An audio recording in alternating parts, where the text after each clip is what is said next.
All right, welcome everyone to our community health session on harm reduction, practical strategies for supporting people who use stimulants. My name is Megan King. I use she, her pronouns, and I am one of the organizers of this event from the Washington Poison Center. Before I turn the session over to our fantastic speakers, I have a few housekeeping items to go through. This session is being recorded. We will make all recordings and slides available by early next week. In order to earn your certificate of attendance, you must watch a minimum of 5 live or recorded sessions by September 15th. As a reminder, we are not able to provide CEs or CEUs, just the certificate of attendance. Please ask your questions in the Q&A tab on the right-hand side of your screen, and go ahead and introduce yourselves and discuss some of the points that Chelsea, Malia, and Melissa are going to go through in the chat tab. We will hold questions until the very end. We're going to start with a presentation from Chelsea, then move to Malia and Melissa, and then we'll go through questions. So that is it for housekeeping. I get the pleasure now of introducing our three speakers. Chelsea Porter is the Syringe Service Program Coordinator at the Washington State Department of Health. She supports DOH's work with syringe service programs throughout Washington State, as well as the overdose education and naloxone distribution program. Malia Lewis is a syringe services program manager and drug checking technician at Blue Mountain Heart to Heart. They provide drug checking, syringe services, and coordinate supplies for participants at locations in southeastern Washington. And finally, Melissa Cross is a community health nurse at Blue Mountain Heart to Heart. She provides harm reduction, vaccination, HIV and hepatitis C testing, and wound care services for people who use drugs in rural southeastern Washington. So thanks to the three of you for lending us your expertise and insights on this topic, and I will pass it off to you. Chelsea, go ahead and share your screen.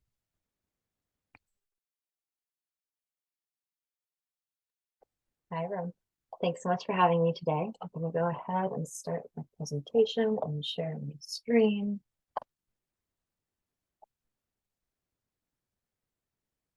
Great. So thanks so much for having me today. As Megan said, my name is Chelsea Porter. I use she, her pronouns, and I am the Syringe Service Program Coordinator in the Drug User Health Program in the Office of Infectious Disease. Today, we're going to be talking about practical strategies for supporting people who use stimulants.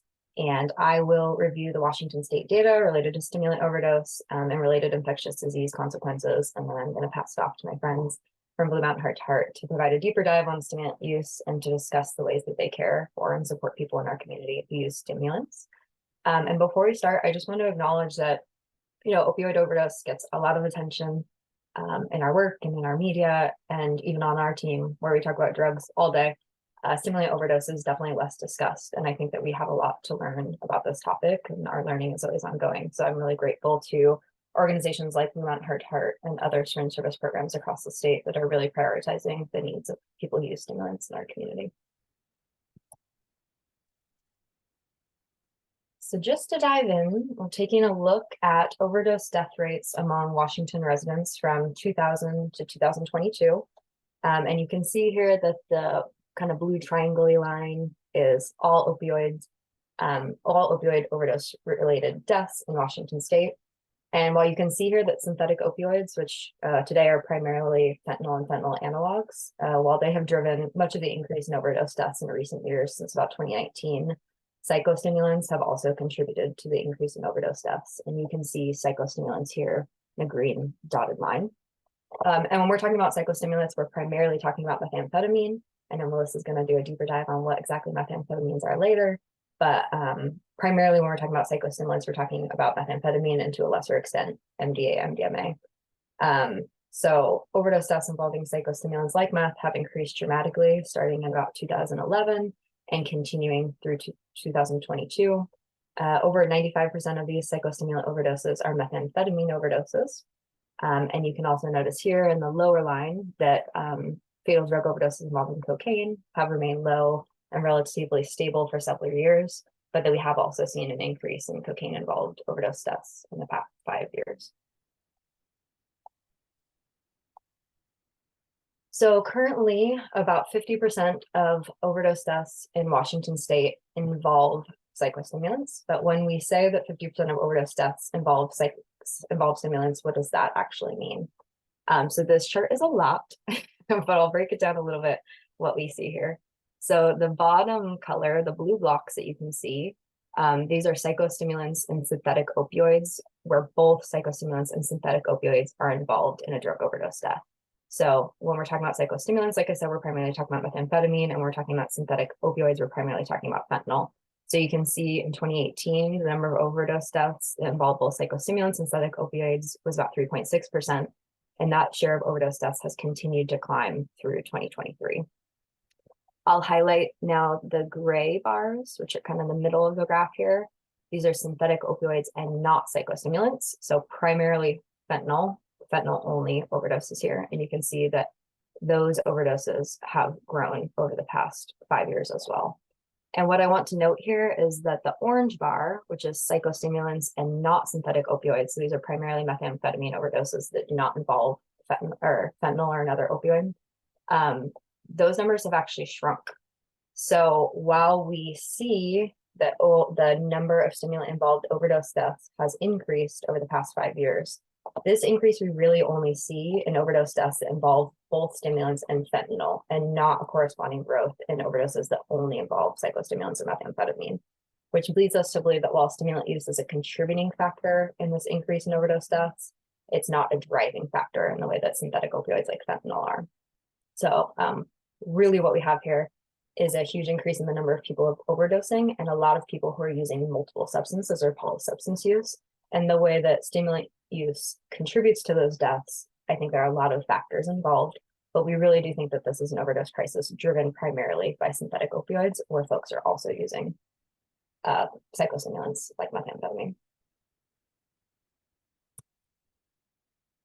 And on that same topic, I just wanted to touch briefly on something that I think we hear very commonly among people who use drugs, among service providers who work with people who use drugs, this idea that fentanyl is in everything in the drug supply, and in particular, the idea that fentanyl is really present in methamphetamine in Washington state. So there's a common belief that methamphetamine in Washington state is largely or widely contaminated with fentanyl. And really, the information that we have related to drug supply surveillance doesn't demonstrate that. One source that we have, and I know the folks from Blue Mountain Heart to Heart are going to talk about this later, one source of drug supply surveillance that we have in Washington state comes from community drug checking programs, and from confirmatory testing of drug samples that are brought in by certain service program participants. And when we look at confirmatory testing results in Washington state, there have only been a couple cases of methamphetamine also testing positive for fentanyl. So while it's really commonly believed, I think, that methamphetamine has a lot of fentanyl in it in Washington state, that's not actually what we see. And in fact, that's contradicted by confirmatory test results, at least from these drug checking programs. One thing that we maybe think is contributing to this misconception is that fentanyl test strips is a technology that we've rolled out pretty widely among people who use drugs in Washington state.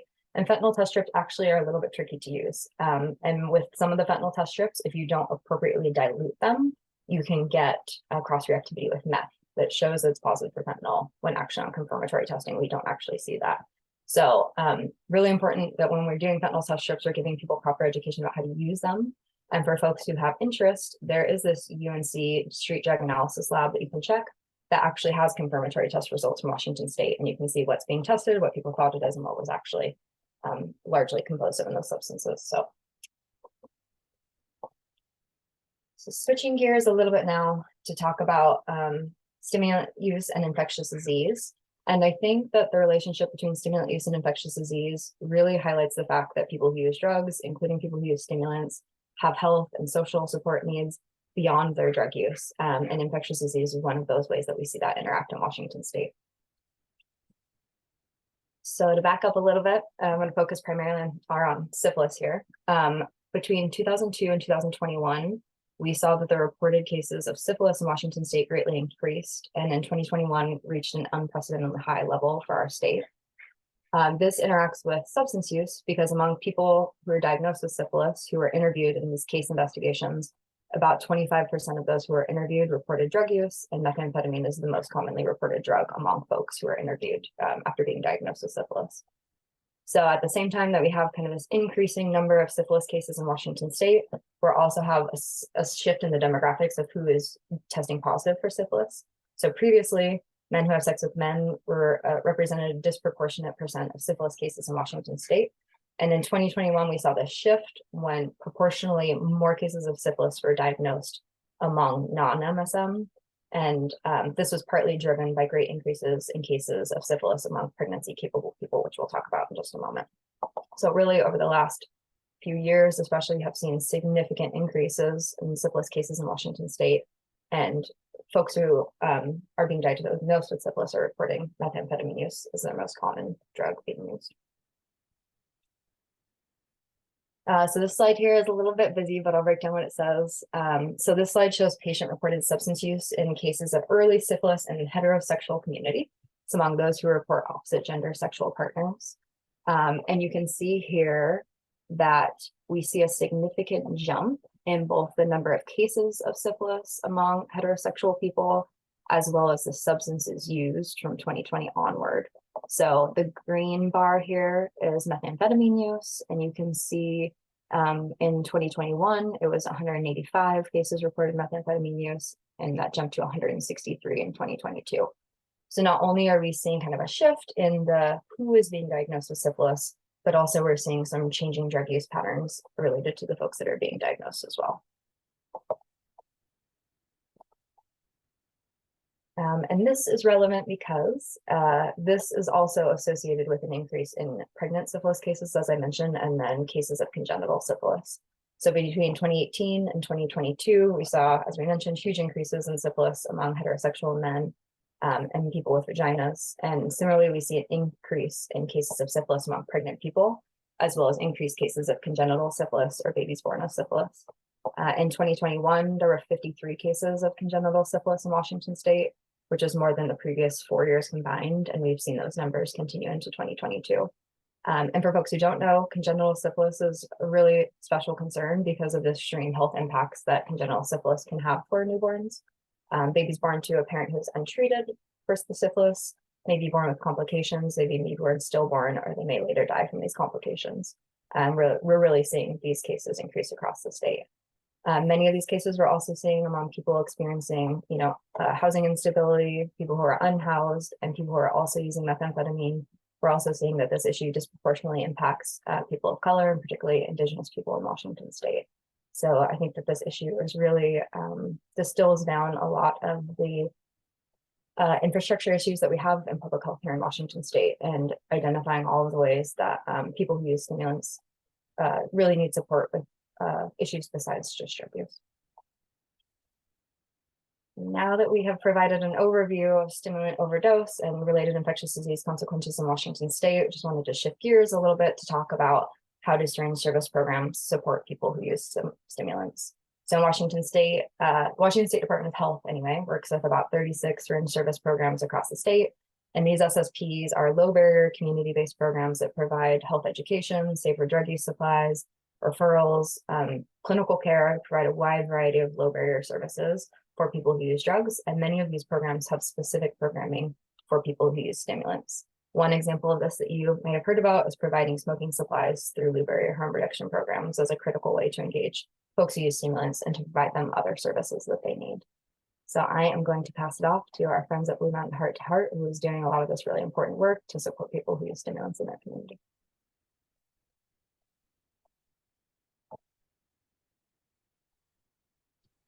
Thank you, Chelsea. I'm going to pull up our slides real quick.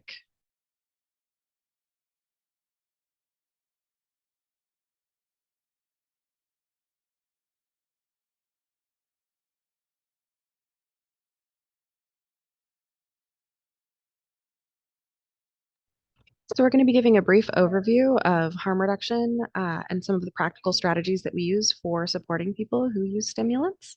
And I'm here with Melissa Cross, one of our lovely nurses.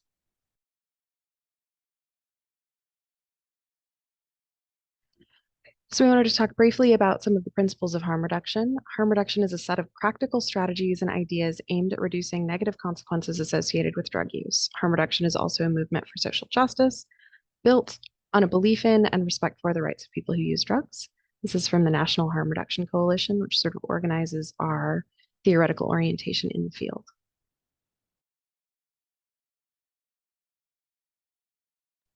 So this is a pretty busy slide, but I just kind of want to go over it because it's pretty important. This is the lens that we view and do our work from. So the first one is that we accept that illicit and licit drug use does occur. We don't take an abstinence-only approach to people's well-being and wholeness of humanity. We understand that drug use is more complex. It's not just a moral issue. It encompasses a lot of different behaviors, and recovery can look different for a lot of different people.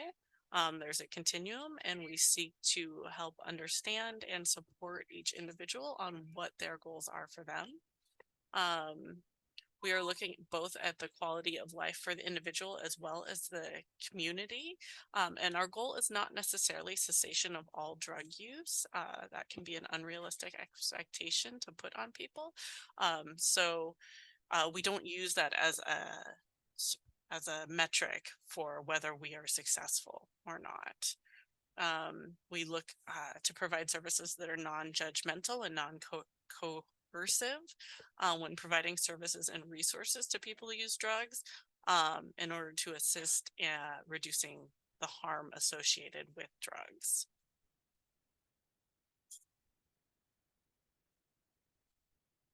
We really want to involve the people most affected by drug use in creating solutions and addressing the needs or identifying the needs that they may have. So we actively seek their input when providing new services and when there are emerging trends within the drug use supply or within the needs. We really saw this with COVID recently. We've had a syringe service program here at Blue Mountain Heart to Heart since 1998, and every year we had an increased amount of syringes that we were able to pass out to the community, and COVID hit and that dropped dramatically due to some supply issues. We had the heroin coming from Afghanistan and fentanyl coming from China, and because the supply kind of switched over to fentanyl, people were smoking more, so they weren't needing to come in for our services for injection drug use equipment anymore. And that prevented us from being able to provide a lot of the other services that we do here, like STI testing and risk reduction education and things like that. So we were able to respond to that need that the community notified us of by starting to offer safer smoking supplies, and our encounter rates have gone up significantly. So really listening to the community on what their needs are instead of taking the stance of I know what's best for you in that case. We affirm that the people who are using drugs are the agents of reducing harm. We acknowledge their autonomy and their ability to evaluate their own risks and make their own choices, and also really utilize that this is a community that does a lot of community building with each other. They are able to educate and to go out and help and protect when new things like xylazine is what we're seeing now, and distribute that information. So even if we don't see everybody come into our organization, it doesn't mean that, the secondary exchange of information supplies isn't occurring and helping prevent harm. We also recognize the realities of poverty, class, racism, social isolation, past trauma, sex-based discrimination, and other social inequalities affect both people's vulnerability to and capacity for effectively dealing with drug-related harm. We know historically a lot of times drug substance use programs and treatments have been really based on you just need to stop using drugs and not giving the other whole person care that really supports somebody being able to change their behaviors if that is what they want to do. Here at Blue Mountain Heart to Heart, we have a free counselor. We have a variety of different avenues to support making sure that other life stressors can be addressed as effectively, as community resources are available. We do wraparound case management. And again, we don't just offer one solution and then tell them if that doesn't work for them, that we don't have anything else. We continue to, again, ask them, how did this go? Let's talk about, were there any barriers? Do you think these are the other things we could try? And continue to problem solve with them on how we can best address their needs. And finally, we're not going to minimize or ignore the real and tragic harm and danger that is associated with illicit drug use. And we'll talk about this a little bit more. We're not denying that drugs increase risk, right? So harm reduction is really about reducing the risk for people and giving them the education so they can make those choices in their own life. And yeah, I think that's all I have to say on these things. And we get to provide some tools to help minimize that risk in the process. Melissa wanted to talk a little bit about methamphetamine and how it is different than other substances. Amphetamine products, pharmaceutical amphetamine products have been around for a while. That's your Ritalin, your Adderall, frequently used to treat ADHD and increase focus. And methamphetamine was eventually started to being produced outside the pharmaceutical industry. It has, though both affect dopamine in the brain, the effect of methamphetamine is much more intense. More of the drug crosses the blood-brain barrier and causes greater changes in the brain and body. So it's the feel-good chemicals of dopamine and serotonin that it increase are so high in the rewards pathway in the brain that it becomes highly addictive, right? They're getting such a physiological reward from the use of the drug that the body is going to start craving, which is why we end up with a stimulant use disorder, where you continue to use despite negative consequences, and you gain a tolerance, meaning you need to use more of the drug to get the same effect, and a dependence, meaning you start having withdrawal symptoms. In this case, the most common one is fatigue when you stop the drug. So it can be really easy to get addicted to in a physiological way. And also psychological, but definitely has a very strong physiological component. And then it can be very hard to reduce or stop your use afterwards, because those withdrawal symptoms are pretty miserable and can last a long time. Methamphetamine can be smoked, swallowed, snorted, administered rectally, or injected. There are some hierarchy of reducing risk in the way you choose to use the drug. So that is some of the work that we do here, is educating people on how to do that. And short-term effects of methamphetamine use is many of these are commonly known. Staying awake for longer, increased physical activity and movement, decreased appetite with weight loss, faster breathing, rapid and irregular heart rate. And those are just kind of the physiological components that sometimes can lead to stimulant overdose. So this is from University of Washington, ADAI. So the biggest risk of methamphetamine overdose, which is often called overamping. Overamping is kind of a big term that can mean different things to different people. But what they're seeing is a 600% increase in meth overdose deaths over the past, I think, 3 years. And half of those deaths were from meth with an opioid, and half of those were from just meth alone. So that can be from things like stroke, either stroke, like a bleeding stroke or a lack of oxygen stroke to the brain, cardiac arrest, a sustained seizure, or respiratory arrest, no breathing. These occur when people use too much or stay high for too long. And as Chelsea was talking about, it also happens with polysubstance use, where they are also using with opioids. We know that opioids have an increased risk of that lack of breathing. So when you add that to one of those respiratory depressants, so we're talking opiates, benzos like Valium and Xanax, or alcohol, that becomes a emergency situation. And then oftentimes, and this happened, or this started increasing or becoming more common during COVID, but people using drugs and being high alone, because if something happens, there's no one there to intervene. So these are some of the common things that you may see if someone is experiencing a methamphetamine overdose. So hyperthermia or overheating. You just want to try to encourage them to slow down and relax if possible. You cool down with ice, kind of everything you'd do for a fever for your kid, cold packs.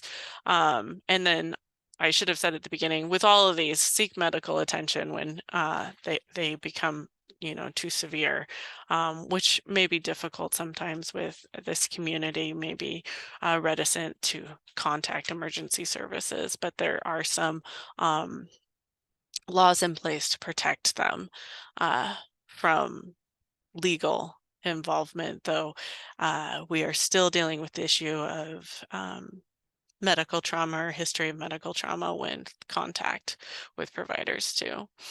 Seizures, you're going to want to lay them down on their side, protect the head and body, put something under their head. If the seizures are sustained for a long period of time or continue to occur, that's when you really need to call a medical professional. Cardiac arrest, that's very similar to, the heart attack. It is the heart attack that we've all grown up learning about. So pressure in the chest, left arm for women, shortness of breath, breaking into cold sweat, discomfort in other areas of the body, so cardiac arrest. Stroke, they're also kind of teaching us to call it brain attacks. So like I was saying, they're seeing an increased risk of that even in younger people who use meth. So this doesn't just happen to the older people that we're generally used to with strokes. And that can be both ischemic, meaning lack of oxygen to the brain, or hemorrhagic, meaning bleeding in the brain. And what we're looking for is the FAST acronym, so facial drooping, arm weakness, speech difficulty, so slurring, and the T in that is with a stroke, there's really isn't any, first aid that you can do in the house. If symptoms of stroke are present, like they go to the hospital. In this case, they need to be treated there. Respiratory arrest, we talked about that briefly. So if there is a respiratory arrest, someone is either breathing very shallowly or has less than technically 6 breaths per minute, but really just extremely slow breathing or no breathing. They can become gray or bluish around the lips. You're going to want to call for help and give rescue breaths until emergency services show up. Overamping can sometimes mean, it kind of depends on the individual who's talking about it, but sometimes it can mean these physical symptoms we just went over, but it can also mean a lot of the psychological distress that people experience. So we're looking at high anxiety, some paranoia or delusions, some hallucinations.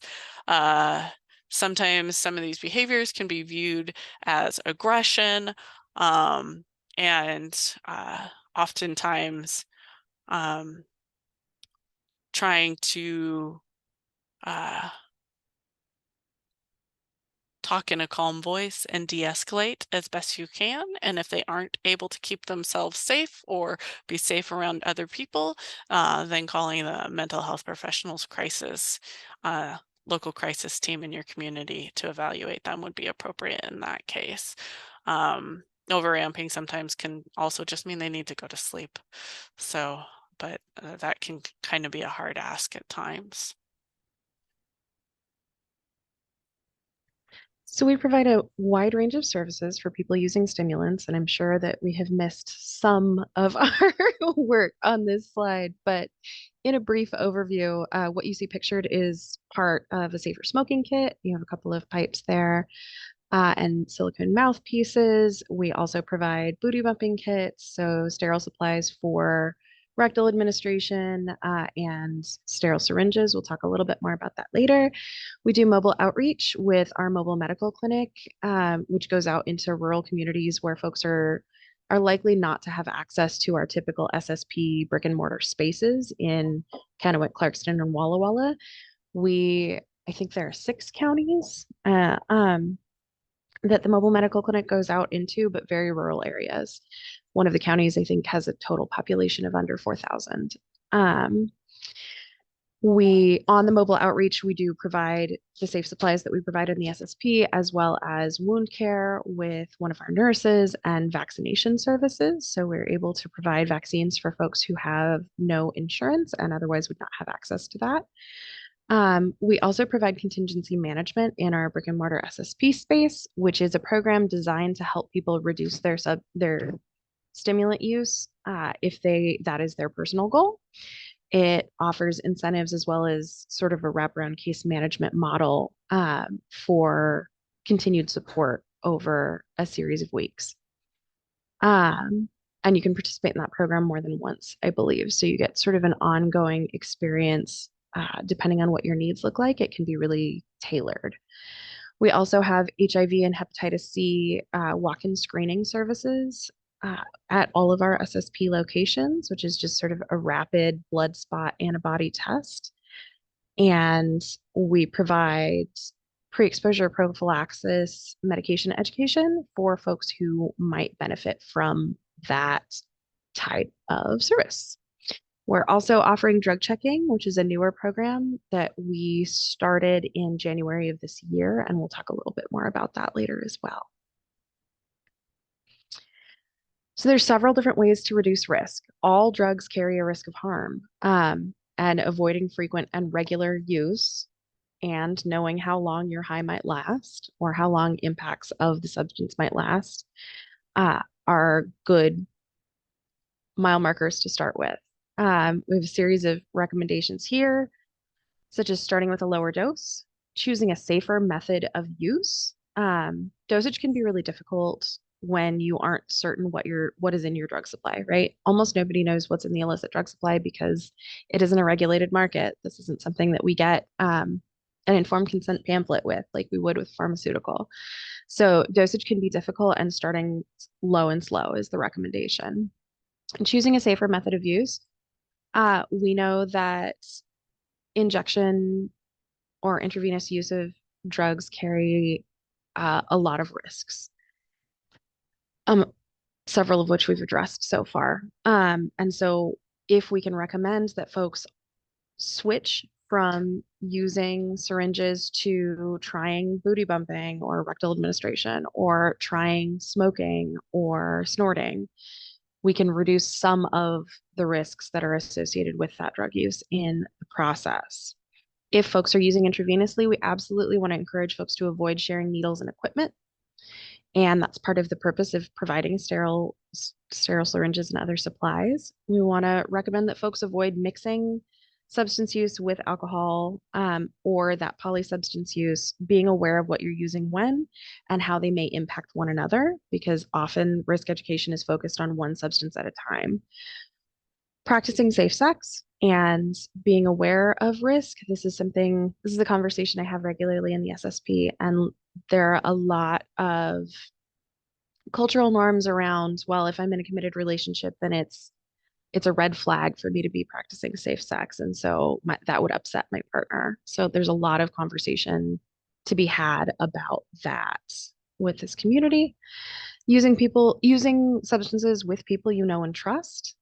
So making sure that you're not using alone and making sure that the person who is with you is going to call for medical professionals if you have a seizure, if you appear to be having a stroke. Taking breaks from substance use and making sure that you plan time to sleep and rest. Drinking water to prevent dehydration. We give out water consistently in the SSP spaces and are encouraging folks to drink water, especially in the hotter side of the state over here. And we often give out ice packs to help deal with the hyperthermia experience of extended stimulant use. Trying to plan a healthy meal each day is very important and very difficult to remember in the midst of use. And practicing good dental hygiene also gets left off the list, especially when folks are awake for several days at a go. Did you want to add anything on that, Melissa? Okay. We give out toothbrushes and toothpaste. So talking about safer supplies a little bit, we added this graph to sort of demonstrate the frequency of when folks are coming in for supplies that are not syringes or smoking kits. So they're coming in for hygiene supplies, wound care supplies, or food typically. That's this bottom golden line. We also have the orange line, which is folks coming in only for syringes, which you can see peaked a little bit in February. And then the gray line is smoking kits and syringes, and the blue is only smoking kits given. So you've seen a pretty significant increase in smoking kits after the spring of this year. There was a brief period of time in January and February that we didn't have glass pipes on supply, and so safer smoking kits weren't being given out as often. Or we like ran out in that time period. So our safer smoking kits include glass pipes. We have pipes like this that are typically for meth, and we have silicone mouthpieces to put on them to help avoid sharing germs, help avoid burns around the mouth, those kinds of things. We also have straight tubes for also for smoking, but also for snorting hot rails. And we offer foil for smoking purposes. We have booty bumping kits, which include a sterile syringe with no needle, a packet of lubricant, sterile water, and instructions on how to safely administer to help folks avoid some of the risks and harm of intravenous use, especially if they've caused tissue damage around their typical injection sites.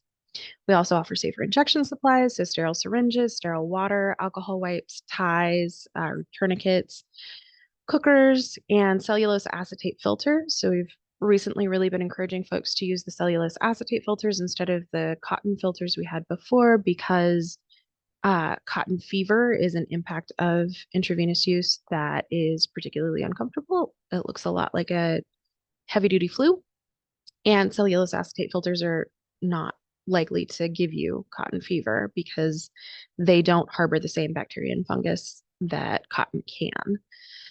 And then we also offer test strips and education. So we have a lot of conversations about fentanyl in the meth supply, as Chelsea mentioned earlier. And we are able now to provide fentanyl test strips following a change in the law. The problem with fentanyl test strips and meth, as Chelsea mentioned briefly, meth and MDMA and some other stimulants, is that you have to be really intentional about the way that you dilute the substance in order to accurately test the substance and not get a false positive result. So if I have too much meth and not enough water in a sample, I am likely to get a false positive result. And what I always recommend for folks is that they dilute it a little bit further and retest if they have access to more water and another test strip.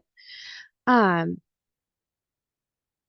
as you can imagine, lots of times folks are testing things in their car or testing things out in public and don't have access to the materials that they would need to measure the water or get an accurate gauge of what the dilution ratio looks like.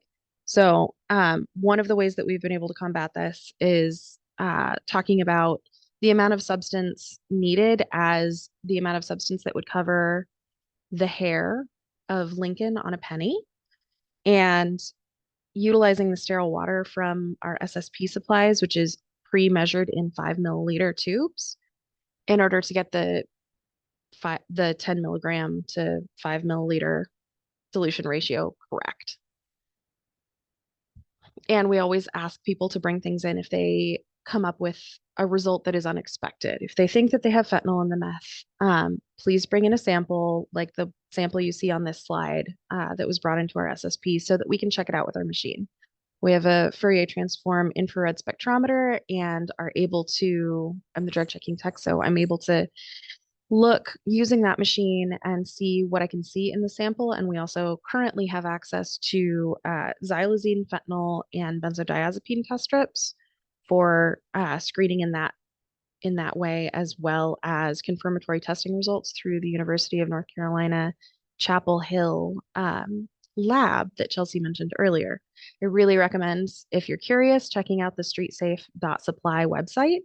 It has all of our results on it, as well as results from many other places. And it's really fascinating to see what is in the supply and how that varies regionally, even within the same state. So, drug checking results for this year so far, we typically see a strong representation of stimulants in our local drug checking samples and results. The majority of those stimulant samples have been methamphetamine samples. 50.6% of samples collected in southeastern Washington, so in all three of our brick and mortar SSP sites since January, have been sold as methamphetamine. Only two have contained any other substance. Both of those had MSM, which is a common cut or bulking agent. It's a dietary supplement that's used to increase the volume of a product and make it stretch a little bit further. So you can see in the graph a brief rundown of how many samples per month were stimulants. January is a little bit of an outlier. Coming in at 100%, partly because we started so late in January. So I didn't collect very many samples and all of them were meth. In February, 50% of the samples were meth. March was 74%. April was 69%. May was 43, June 61, and July 37, and August 40%. So we're typically about half of the samples that we're seeing are meth samples. That's one of the most commonly used substances in our area.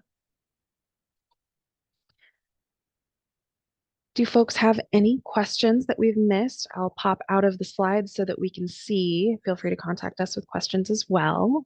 But I'll pop out of the slides so we can see what's in the chat.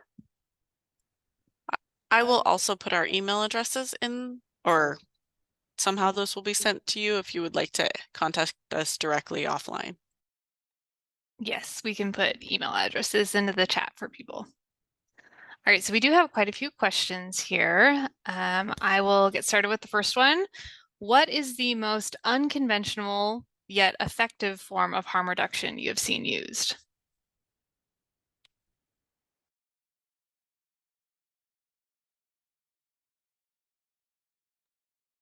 I'll start and then Leah and Melissa will jump in.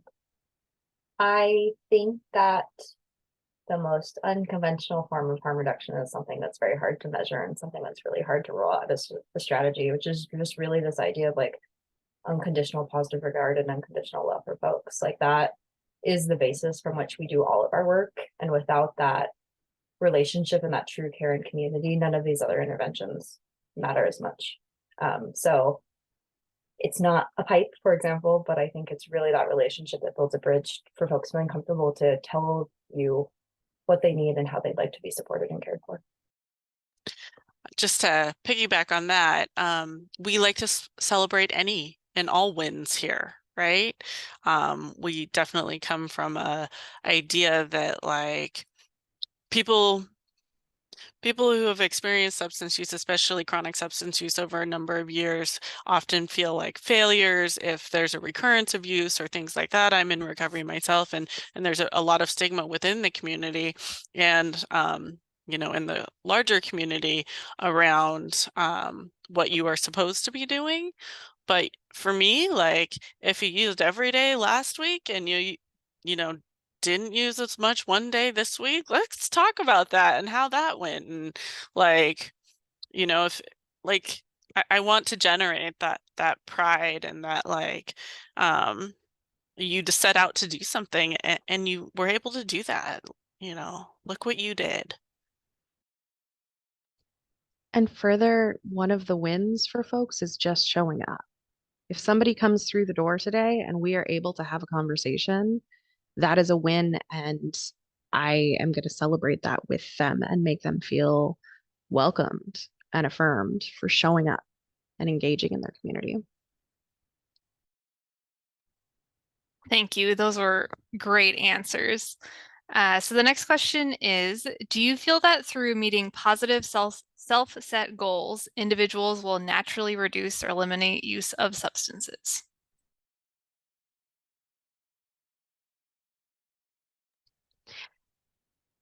I don't know if my feelings matter so much on it. But what we see is that when people are cared for, they are able to meet their goals generally, and eliminating or reducing use of substances isn't always a goal that folks were working with hold. And so I am never going to prioritize that for them. And also, connection and lack of isolation does a person good.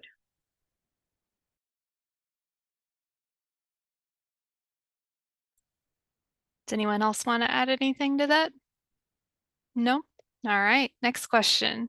Are there examples of harm reduction strategies specific to certain demographic groups like young adults, LGBTQ+?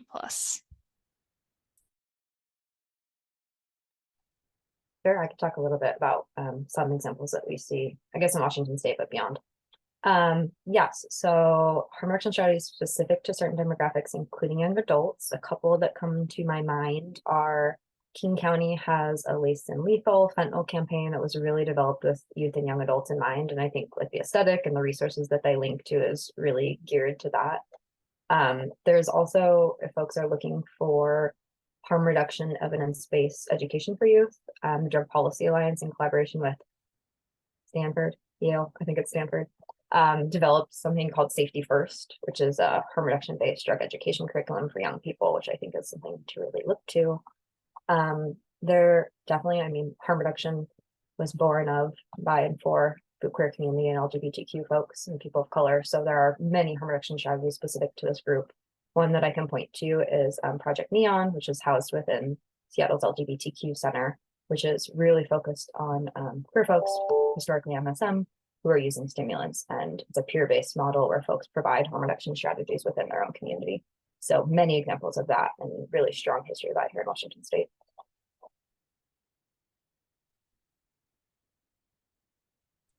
Any other comments? No? I think I would say it's definitely an ongoing goal and something that we are continuing to work with. It did come out of the queer community, but reaching other more isolated communities and cultures and being able to have providers, which is something we see across like all behavioral health services, right? Is having providers who come from similar cultures and backgrounds being able to provide those services is really huge. So I'm hopeful that we'll be able to continue to again, go to the community and hire from within the community and be able to find new and emerging ways, innovative ways that we don't know yet. The cool thing about harm reduction is it's one of the, I think it is the largest public health service ever studied and researched.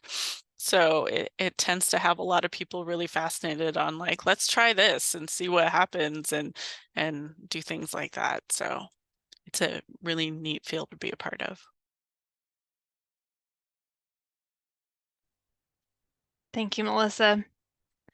And the next question is there any data on how successful providing smoking supplies is on reducing negative health outcomes? Malia, you are very adamantly nodding. Go ahead.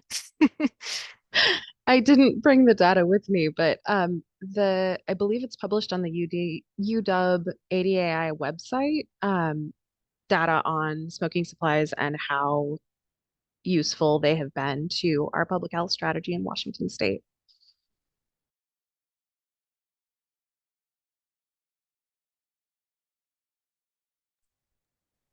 Wonderful, thank you. Sorry, just playing catch up here. How do you get a rural community on board? Our small county, Stevens County, is very against harm reduction services without requiring total sobriety. That's always been a tough one. So I've been doing it here over in Walla Walla for the past 6 years. I helped open the one in Tri-Cities, which is a traditionally fairly conservative community. And at one point, I think I had to remove the syringe service program 3 times in 3 months because of and had harassment on my Facebook page and people taking pictures and kind of things like that. And a lot of it had to do with some, being willing to come and provide some education to community leaders. We went to the city council and really talked about to them about what we do and what the benefits are.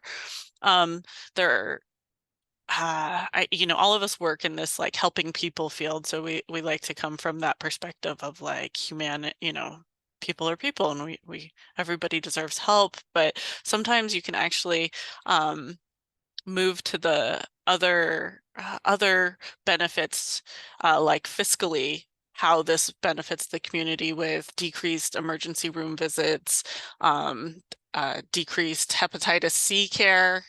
There's a lot, one syringe cost me 10 cents versus the cost of treating someone with hep C is, $40,000 of taxpayer money sometimes. So there's some good research out there about how it has reduced the financial burden of communities to provide harm reduction services. If that is a more palatable, conversation you can have with people. And then at the same time, we're going into these really tiny towns that have like 400 people. And we offer shingles vaccination. So I tend to see some people who, or that don't think there are any people who use drugs in their community. But most people, I really haven't run into one that doesn't have a personal experience with someone who uses drugs at some point in time.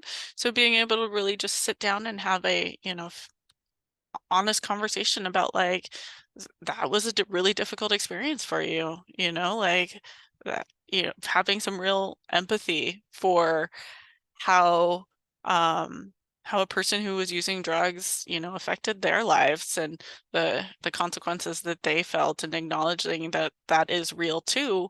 And it's kind of a both and then also explaining, what our um how what we're attempting to do on our end as well.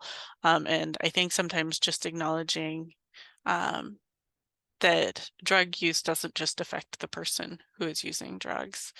It affects the family structures, and then it also affects the community as well.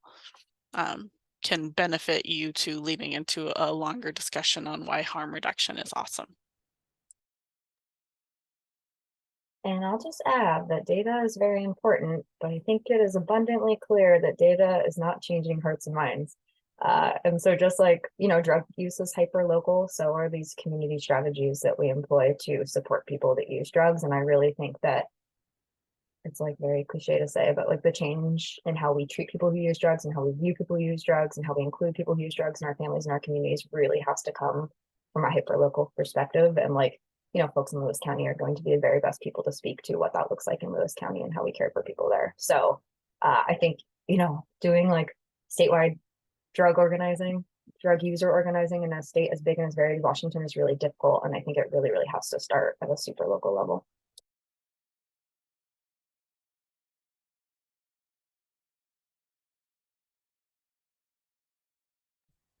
I know that in our local area, as far as fentanyl being laced in vaping products, I'm assuming you're talking marijuana or nicotine vaping products that you can buy in stores. I know that there has been kind of rumors and some misinformation about that, but as far as I know, that has never happened, unless someone is physically has one of the ones that they can remove and like add in their own.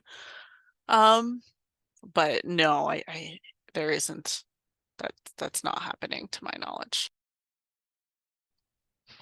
There's a lot of misinformation about what, I don't want to get too far down the fentanyl rabbit hole because we're really focused on stimulants right now. There's a lot of misinformation about what contains fentanyl right now. Everybody or folks collectively have been sort of scared into seeing fentanyl all over. There are also test strips that test for xylazine. We in the SSP currently have, at least for drug checking purposes, have xylazine test strips, fentanyl test strips, and benzodiazepine test strips. And we give out the xylazine and fentanyl test strips in the SSP for folks to use at home. The strips, one of the caveats with the strips is that they are designed for urinalysis. They are used off label for drug checking. And so there are some quirks based on that.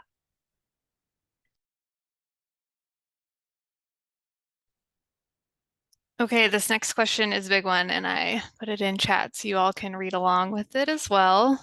So there is a discrepancy between what health says and what happens on the street. Is police brutality and regular sweeps considered coercive services? Police brutality and regular sweeps are usually sold to the public as harm reduction. So I wanted to ask about where the harm reduction ends and begins when police brutality and forced relocation of peoples comes into play. So that's a co-opting of the term harm reduction, and we are not engaged in LEO strategizing or how police move about the world. We're sort of these, at least in the community that I'm working in, we're primarily these two bubbles that don't spend a lot of time together, right? Because we are working on different projects with different objectives and a different theoretical orientation.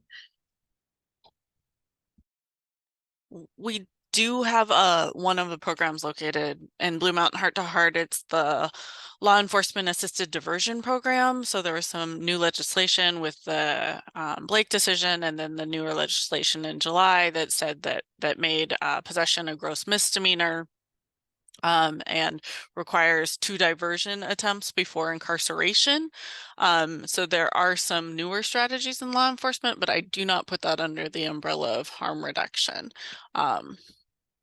per se.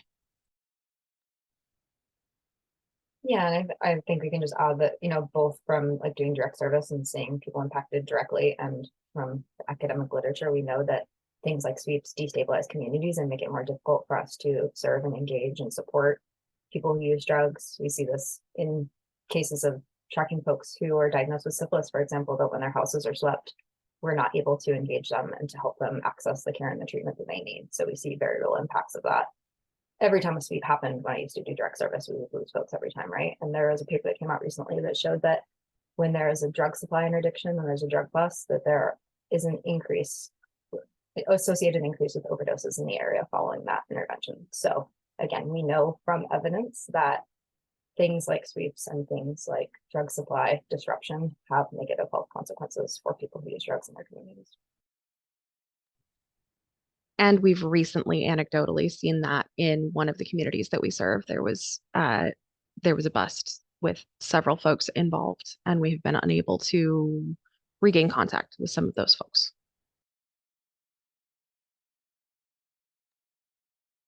Thank you, everyone. This is going to be one of our final questions. Do you have suggestions for people living in rural communities for safe supplies? Is this rural communities that don't have a syringe service program, or? Not sure. If whoever asked that question, do you want to clarify it in chat?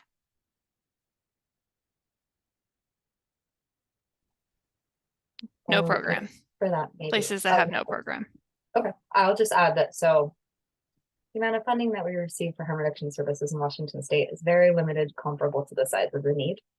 That said, our team at DOH, one of the main supports that we provide for syringe service programs is in-kind supplies so that programs can distribute safer drug use supplies. We also provide technical assistance and training for programs or organizations or groups that want to start harm reduction services in their communities. So if you are in a rural area where there are no services, please don't hesitate to reach out. I'd love to talk to you about if there are resources locally that we can kind of build on to increase capacity in your community, or if there's a way for us to start a new program even. So please don't hesitate to reach out if you're in an area where you're struggling to find supplies and see how we can support.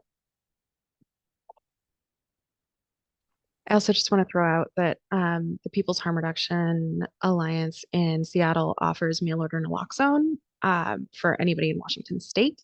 So I've just dropped that link in the chat as well.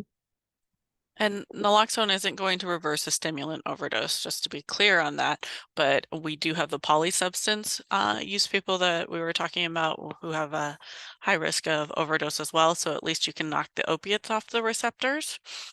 So emergency medical staff is only dealing with the stimulants. And oftentimes people use stimulants, maybe using around people using opiates, and are there then to first respond.